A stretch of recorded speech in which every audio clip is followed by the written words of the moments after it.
Hello friends, ಎಲ್ಲರಿಗೂ ನಮಸ್ಕಾರ. Daily special ನನಗೆ ನಿಮ್ಮೆಲ್ಲರಿಗೂ ಸ್ವಾಗತ. ಇವತ್ತು ನಾನು ಮಾಡ್ತಾ ಇದ್ದೀನಿ ರೀ ತುಂಬಾ ಟೇಸ್ಟಿಯಾಗಿರುವಂಥ ಸಿಂಪಲ್ ಆಗಿರುವಂಥ ವೆಜಿಟೇಬಲ್ ಬಿರಿಯಾನಿ. ತುಂಬಾ ಈಸಿ ಆಗಿದೆ ಆ್ಯಂಡ್ ತುಂಬಾ ಟೇಸ್ಟಿಯಾಗಿದೆ. ದಯವಿಟ್ಟು ವಿಡಿಯೋನ ಪೂರ್ತಿಯಾಗಿ ನೋಡಿ, ಸ್ಕಿಪ್ ಮಾಡ್ದೇನೆ. ಮತ್ತು ಬಿಗಿನರ್ಸ್ ಕೂಡ ಇದನ್ನು ಟ್ರೈ ಮಾಡ್ಬೋದು. ತುಂಬ ಸಿಂಪಲ್ ಆಗಿದೆ. ಮನೆಯಲ್ಲಿ ಟ್ರೈ ಮಾಡಿ, ಟೇಸ್ಟ್ ಚೆನ್ನಾಗಿದ್ದರೆ ವಿಡಿಯೋನ ಲೈಕ್ ಮಾಡಿ, ಶೇರ್ ಮಾಡಿ, ಕಮೆಂಟ್ ಮಾಡಿ, ಸಬ್ಸ್ಕ್ರೈಬ್ ಮಾಡೋದು ಮಾತ್ರ ಮರಿಬೇಡಿ. ನಡೀರಿ ಈ ರೆಸಿಪಿನ ಸ್ಟಾರ್ಟ್ ಮಾಡೋಣ. ಈ ರೆಸಿಪಿನ ಸ್ಟಾರ್ಟ್ ಮಾಡೋದಕ್ಕೆ ನಾನು ಇಲ್ಲಿ ತೊಗೊಂಡಿದ್ದೀನಿ ಒಂದು ಕುಕ್ಕರಲ್ಲಿ ಹಾಕೋಣ ರೀ 1 ಕಪ್ಪು ಎಣ್ಣೆನ ಬಿಸಿ ಆಗಕ್ಕೆ ಬಿಡೋಣ. ಎಣ್ಣೆ ಬಿಸಿ ಆಗಿದ ತಕ್ಷಣ ಇದರಲ್ಲಿ ಹಾಕೋಣ ರೀ ಗರಂ ಮಸಾಲ. ಅದರಲ್ಲಿ ಹಾಕ್ತಾಯಿದ್ದೀನಿ 5 ಲವಂಗ, ಸ್ವಲ್ಪ ಸಣ್ಣದ ಚಕ್ಕೆ, 3 ರಿಂದ 4 ಏಲಕ್ಕಿ ಮತ್ತು 1 ಸ್ಟಾರ್, 1 ದೊಡ್ಡ ಏಲಕ್ಕಿ. ಸೊ ಇದನ್ನೆಲ್ಲ ಹಾಕಿದ್ಮೇಲೆ ಚೆನ್ನಾಗಿ ಫ್ರೈ ಮಾಡ್ಕೊಳ್ಳೋಣ ಫ್ರೇಗ್ರೆನ್ಸ್ ಬರೋವರೆಗೂ. ಮತ್ತು ಇದರಲ್ಲಿ ಹಾಕ್ತಾಯಿದ್ದೀನಿ ಸಣ್ಣಗೆ ಹಚ್ಕೊಂಡಿರುವಂಥ ಈರುಳ್ಳಿ ಇಲ್ಲಿ ನಾನು ಮೀಡಿಯಮ್ ಸೈಜ್ 2 ತೊಗೊಂಡಿದ್ದೆ. ಸೊ ಅದನ್ನು ಹಾಕಿ ಸಣ್ಣದಾಗಿ ಹಚ್ಕೊಂಡಿರುವಂಥ ಈರುಳ್ಳಿನ ಎಣ್ಣೆಯಲ್ಲಿ ಚೆನ್ನಾಗಿ ಫ್ರೈ ಮಾಡ್ಕೊಳ್ಳೋಣ. ಈರುಳ್ಳಿ ಸ್ವಲ್ಪ ಲೈಟ್ ಕಲರ್ ಆಗೋ ಗಂಟ ಫ್ರೈ ಮಾಡೋಣ. ಕಂದು ಬಣ್ಣ ಬರೋವರೆಗೂ ಫ್ರೈ ಮಾಡೋ ಅವಶ್ಯಕತೆ ಇಲ್ಲ. ಇಲ್ಲಿ ನೋಡಬಹುದು ನೀವು, ಸ್ವಲ್ಪ ಕಲರ್ ಚೇಂಜ್ ಆಗಿದೆ ಈರುಳ್ಳಿದು. ಈ ಥರ ಇದ್ದರೆ ಸಾಕು. ಈಗ ಇದರಲ್ಲಿ ಹಾಕೋಣ ರೀ ಹಸಿಮೆಣ್ಸಿನಕಾಯಿ. ನಾನು 4 ಹಸಿಮೆಣ್ಸಿನ್ಕಾಯಿ ಹಾಕ್ತಾಯಿದ್ದೀನಿ. ಕಟ್ ಮಾಡಿಲ್ಲ, ಡೈರೆಕ್ಟ್ ಹಾಗೆ ಹಾಕ್ತಾಯಿದ್ದೀನಿ. ನೀವು ಕಟ್ ಮಾಡಿ ಸಹ ಹಾಕ್ಬೋದು. ಹಸಿಮೆಣ್ಸಿನ್ಕಾಯಿ ತುಂಬ ಖಾರ ಇರೋದ್ರಿಂದ ನಾನು ಕಟ್ ಮಾಡ್ದಿರಾನೆ ಹಾಕ್ತಾಯಿದ್ದೀನಿ. ಸೊ ಇದನ್ನು ಹಾಕಿದ್ಮೇಲೆ ಚೆನ್ನಾಗಿ ಮಿಕ್ಸ್ ಮಾಡ್ಕೋಣ.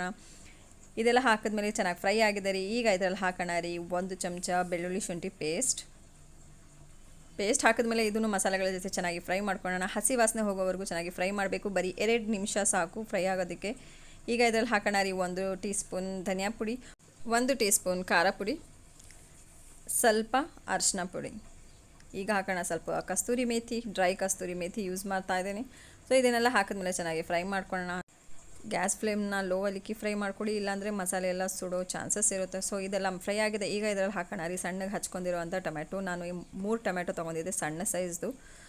ಇದನ್ನು ಚೆನ್ನಾಗಿ ಫ್ರೈ ಮಾಡ್ಕೊಳ್ಳೋಣ ಎಣ್ಣೆಯಲ್ಲಿ. ಎಣ್ಣೆ ಸಪ್ರೇಟ್ ಆಗೋ ಗಂಟ ಚೆನ್ನಾಗಿ ಫ್ರೈ ಮಾಡಬೇಕು ಈ ಥರ. ಈಗ ಇದರಲ್ಲಿ ಹಾಕೋಣ ರೀ ಅರ್ಧ ಕಪ್ ಮೊಸರು ಹಾಕಿದ್ಮೇಲೆ ಇದನ್ನು ಚೆನ್ನಾಗಿ ಮಿಕ್ಸ್ ಮಾಡ್ಕೊಳ್ಳೋಣ. ಗ್ಯಾಸ್ ಫ್ಲೇಮ್ನ ಲೋ ಅಲ್ಲಿಕ್ಕೆ ಮೊಸರನ್ನ ಹಾಕಿ ನೋಡಿ. ಮೊಸರು ಹಾಕಿದ್ಮೇಲೆ ಚೆನ್ನಾಗಿ ಮಿಕ್ಸ್ ಮಾಡಬೇಕು. ಮಿಕ್ಸ್ ಮಾಡಿ ಆದಮೇಲೆ ರೀ ಇದರಲ್ಲಿ ಹಾಕ್ತಾಯಿದ್ದೀನಿ ಸಣ್ಣದಾಗಿ ಹಚ್ಕೊಂಡಿರೋಂಥ ಪುದೀನ ಸೊಪ್ಪು 1 ಬಂಚಷ್ಟು ತೊಗೊಂಡಿದ್ದೆ. ಅದನ್ನು ಸಣ್ಣದಾಗಿ ಹಚ್ಕೊಂಡು ಇದರಲ್ಲಿ ಮಿಕ್ಸ್ ಮಾಡೋಣ ಮಸಾಲೆಗಳ ಜೊತೆ. 2 ನಿಮಿಷದವರೆಗೂ ಚೆನ್ನಾಗಿ ಮಿಕ್ಸ್ ಮಾಡಿದ್ಮೇಲೆ ರೀ ಈಗ ಇದರಲ್ಲಿ ಹಾಕ್ತಾಯಿದ್ದೀನಿ ತರಕಾರಿಗಳು, ವೆಜಿಟೇಬಲ್ಸ್, ಬೀನ್ಸ್, ಕ್ಯಾರೆಟ್, ಆಲೂಗಡ್ಡೆ.